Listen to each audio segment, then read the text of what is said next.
Kasba Bawda fire स्टेशनजवळ एक जुनी भाजी मंडई आहे. पण चुकीच्या पद्धतीने उभारलेलं शेड, गळका स्लॅब, लाईटची गैरसोय, अस्ताव्यस्त पडलेला सडका भाजीपाला, मद्यपींचा अड्डा, मोकाट कुत्र्यांचा वावर असल्यानं कसबा बावड्यातील ही भाजी मंडई म्हणजे विक्रेते आणि ग्राहकांसाठी शिक्षा बनली आहे. प्रशस्त आणि मोठी जागा असूनही त्या मानानं इथं मूलभूत सोयीसुविधा नसल्यानं बावड्यातील भाजी मंडई सुद्धा अनाथ बनली आहे. पावसाचं पाणी भर मंडईतून वाहत असल्यानं इथले विक्रेते आणि ग्राहकांचं आरोग्य धोक्यात येतंय.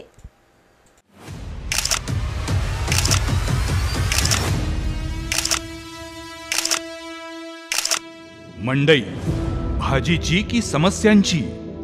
कचरा आणि घाणीचं साम्राज्य, स्वच्छतागृहांची वानवा किंवा दुरावस्था, कुठे छत नाही तर कुठे शिस्त नाही.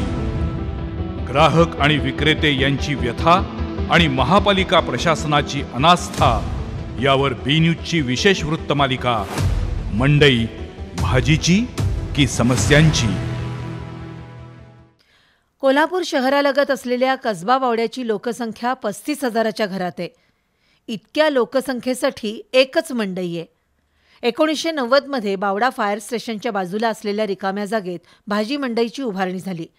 त्यावेळी विक्रेत्यांसाठी कट्टे बांधून त्याखाली कांदा बटाटा किंवा भाजीपाला ठेवण्यासाठी कप्पे देखील केले होते. पण त्या कप्प्यांमध्ये आता घाणीचं साम्राज्य पसरलंय. मंडईवर सिमेंटचं छत आहे, पण त्या छताला ठिकठिकाणी गळती लागली आहे. या जुन्या मंडईतील 80% जागा रिकामी आहे. त्याचा ताबा काही मद्यपी, फिरस्ते आणि मोकाट श्वानांनी घेतलाय.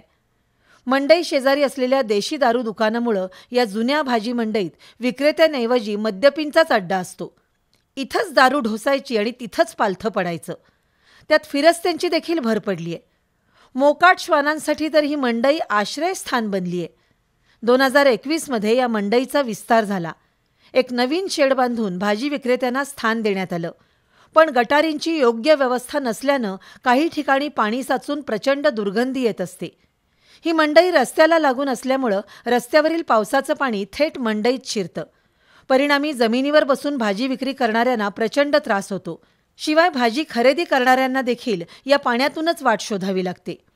नव्या मंडईवर बांधलेल्या शेडला योग्य उतार नसल्यानं पाणी साचून राहतं. तसंच शेडवरील पावसाचं पाणी मंडईतच कोसळत राहतं. अनेक विक्रेते आपला उरलेला आणि सडलेला भाजीपाला तिथंच टाकून जातात. त्यामुळं अस्वच्छता निर्माण झाली असून माशांचा प्रादुर्भाव वाढलाय.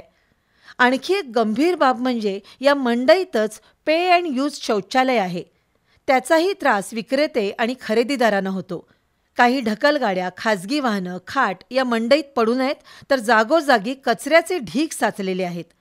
चिकन मटण विक्रेत्यांनी मंडईजवळ अतिक्रमण केलंय. मुळातच या मंडईत विजेची सोय नाही. त्यामुळे संध्याकाळनंतर इथं ओपन बारच तयार होतो.